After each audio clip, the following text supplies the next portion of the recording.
Hello all dear light beings, आप सभी को हरे कृष्णा।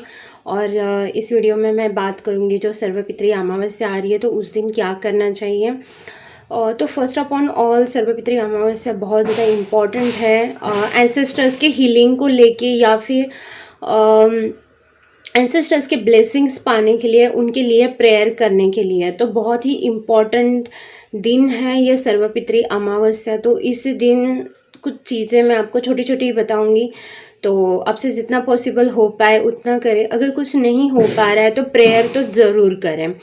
तो फर्स्ट थिंग तो इस दिन शाम को आप दक्षिण दिशा की ओर दिया लगाएं घी का। अब ये दिया कहाँ लगा सकते हैं, जैसे नदी है, तालाब है, इसके यहाँ पे अगर कुछ नहीं है पास में, जैसे कुआं नहीं है, नदी नहीं है, तालाब नहीं है, इन तीनों में से कुछ भी नहीं है, तो आप ये दिया लगा सकते हो जो पीपल का पेड़ रहता है उसके नीचे। मेक श्योर कि वो दक्षिण दिशा की ओर हो।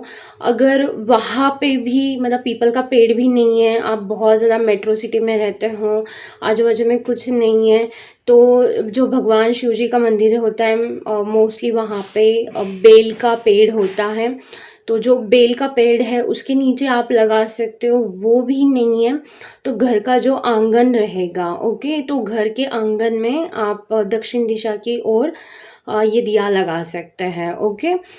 तो ये आप सब कर सकते हैं। दूसरी बात यह है कि इस दिन डोनेशन ज़रूर करें। अगर आपको समझ में नहीं आ रहा है कि क्या डोनेट करें तो आप गायों के लिए चारा डोनेट कर सकते हो, या गौ माता से रिलेटेड कुछ भी सेवा अगर आप दे पा रहे हो तो आप दे सकते हो इस दिन, या फिर किसी को खाना आप डोनेट कर सकते हैं। तो ये सारी चीज़ें हैं जो आप डोनेट कर सकते हैं। मतलब ज़रूरतमंदों को जिस चीज़ की ज़रूरत है वो आप दीजिए। किसी को अगर वस्त्र चाहिए तो वो दे सकते हैं, एनिमल्स के लिए आप कुछ कर सकते हो, अन्नदान कर सकते हो, या फिर टेंपल में जाके उनके लिए पूजा कर सकते हो, या टेंपल में आप दक्षिणा या जो भी रहता है ब्राह्मण को दक्षिणा दे सकते हैं।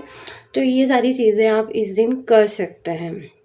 और इस दिन प्रेयर्स करना ना भूलें। मुझे मतलब मेरा तो ये बिलीफ है कि जितना आपकी प्रेयर्स में ताकत रहती है, क्योंकि उसमें हम लोग पूरा इंटेंसिटी लगा देते हैं, तो वो बहुत जल्दी काम करती हैं। तो इसलिए इस दिन प्रेयर्स करना ना भूलें, उनसे माफ़ी मांगिए।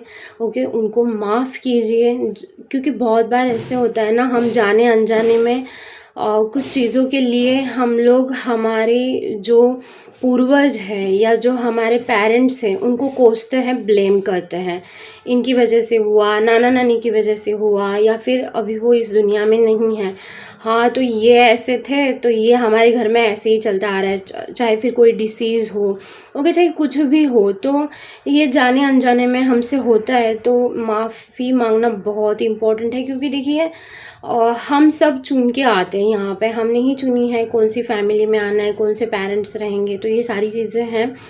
तो इस दिन फॉरगिवनेस प्रेयर जो है वो ज़रूर करें। इनफैक्ट जो सोल्स मेरे साथ जुड़ी हुई थी, मैंने उनको ऑलरेडी जैसे ही ये पितृपक्ष स्टार्ट हुआ था तो मैंने फॉरगिवनेस प्रेयर बताई थी।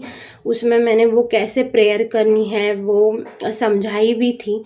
अभी तो ये दिन तो चले गए, लेकिन इस दिन जो सर्वपितृ अमावस्या है उस दिन उनको फॉरगिव भी करें, उनसे क्षमा याचना भी करें, और भगवान से ज़रूर प्रेयर करें कि आपके पूर्वज जहाँ पे भी है उनको शांति मिले, उनको मोक्ष मिले, उनको गति मिले। तो ये सारी चीज़ें, इनमें से अगर कुछ नहीं हो रहा है तो एक चीज़ तो ज़रूर करें। देखिए बहुत मायने रखता है कि आपकी इंटेंसिटी क्या है, आपके भाव क्या हैं।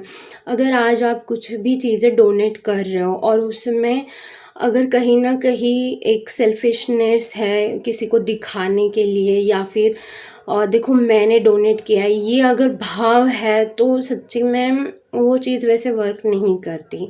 तो इसलिए मुझे प्रेयर्स बहुत ज़्यादा ऐसा लगता है कि वो बहुत ज़्यादा इनोसेंट, डिसेंट और पूरे दिल से आती हैं। तो प्रेयर्स तो ज़रूर करें, बाकी की चीज़ें भी आप कर सकते हैं, तो ज़रूर करें। और इसी के बाद मैं और एक वीडियो जो सूर्य ग्रहण आ रहा है उसके ऊपर बनाऊंगी, वो देखना ना भूलिए। और बोलते रहिए जय जय राम कृष्ण हरि।